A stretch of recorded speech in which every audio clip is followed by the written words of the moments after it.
קוראים לי רבקה, נולדתי ברומניה ב-1944, הורים יהודים גאים כמו שאומרים, ששמרו את המסורת גם ברומניה הקומוניסטית. כשהייתי בת 1.5 חליתי בשיתוק ילדים, ולכן מדי פעם הייתי נוסעת לקבל טיפולים.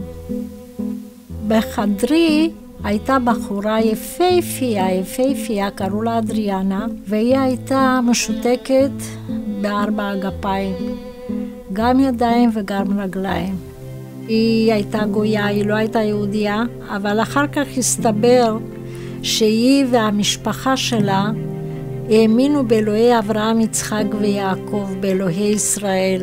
והיא מאוד רצתה לספר לי על האמונה שלה, אבל חששה בגלל זה שהיא ידעה שאני יהודייה. בכל אופן היא שאלה אותי, תגידי לי, את מאמינה באלוהים? אז אמרתי לה, אני מאמינה שיש אלוהים. היא אומרת, ואת מתפללת אליו? ואני אמרתי, להגיד לך את האמת, לפעמים כשיש לי כאב שיניים, אז אני אומרת, או אלוהים, הלוואי שיעבור לי. זאת הייתה תפילה בשבילי. אז הייתי בתיכון, בכיתה האחרונה, ואז היא הזמינה אותי לבוא לבלות את חופשת החורף אצלה בבית. זה היה בדיוק 31 לדצמבר, שזה ראש השנה. בדרך כלל ברומניה האנשים חוגגים את ראש השנה בשתייה, בשמחה, בריקודים, כל מיני דברים כאלה. וזה מה שאני חשבתי שיהיה אצלה. אבל כשהגעתי, ראיתי משהו לגמרי שונה. לא יין, לא סיגריות, לא ריקודים. פשוט אנשים קראו מכתבי הקודש, היו קצת דרשות, משהו לגמרי שונה ממה שאני ציפיתי. זה משך אותי, אבל לא הייתי רגילה לדברים כאלה. אז קיבלתי את העותקים של הבשורה על פי יוחנן, וכמובן לא רציתי שיראו שאני קוראת בהם. הייתי שמה את זה בתוך ספר ועושה את עצמי קוראת את הספר. לא היה לי שום דבר אחר מכתבי הקודש, לא רק החוברת הזאת, והייתי קוראת אותה כל כך הרבה שעד שלמדתי את 10 הפרקים כבר בעל פה. עד שיום אחד אחותי ראתה שיש שם משהו מוזר, וגילתה שבעצם אני קוראת את הבשורה, אז היא לקחה את זה וקראה את זה חתיכות. בכיתה שלי ישבה בחורה בשם ספורה. ההורים שלה היו מאמינים ולכן נתנו לה שם מהתנ"ך. ספורה, תגידי לי, אצלכם בבית יש ביבליה? ביבליה זה ספר המקרא, התנ"ך והברית החדשה גם יחד ברומנית. אז היא אומרת לי, כן. אז אני הייתי כל כך שמחה. ביקשתי ממנה שתיקח אותי פעם לקהילה. ידעתי שאחר כך יבואו הבעיות.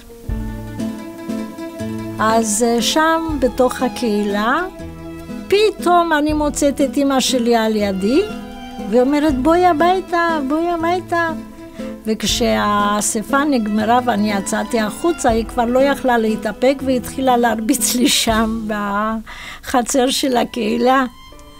אז לקחה אותי הביתה, אבל בדרך היא אמרה ככה, תראי, אבא שלך מאוד מאוד מעוצבן, ואם תבואי עכשיו הביתה הוא ירביץ לך. אבא שלי הבין מאיפה אני באה, ובלי לדבר איתי, כי עליי לא היה מדבר, התחיל להרביץ לי.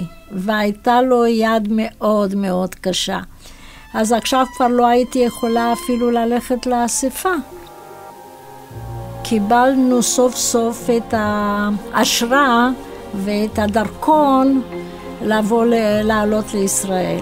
וההורים שלי היו מאושרים כי חשבו יופי, היא תשכח את כל השטויות שלה. אז עלינו לישראל, אבל הם טעו. איך שאלוהים עשה שבדיוק מולנו היה זוג של מאמינים.